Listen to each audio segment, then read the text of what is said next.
Welcome to 9 TV News. గంజాయి రవాణా చేస్తున్న ఇద్దరు యువకులను ఆర్పీఎఫ్ అధికారులు అదుపులోకి తీసుకున్నారు. నాయుడుపేట సూలూరుపేట మధ్య 13351 ధన్బాద్ అలపుజ ఎక్స్ప్రెస్ రైల్లో శుక్రవారం రాత్రి నిర్వహించిన తనిఖీల్లో వీరు పట్టుబడ్డారు.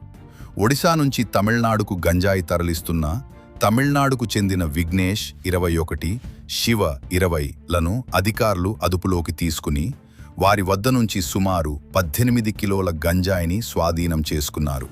పట్టుబడిన గంజాయి విలువ సుమారు 9 లక్షల రూపాయలు ఉంటుందని అధికారులు తెలిపారు. శనివారం Gummidipoondi RPF special team RP Meena నేతృత్వంలోని బృందం వారిని సూళ్లూరుపేట ఆర్పీఎఫ్ ఇన్స్పెక్టర్ రంజిత్కు అప్పగించింది. అనంతరం తదుపరి చర్యల కోసం వారిని తమిళనాడు డ్రగ్ నియంత్రణ విభాగానికి అప్పగించనున్నట్లు అధికారులు తెలిపారు.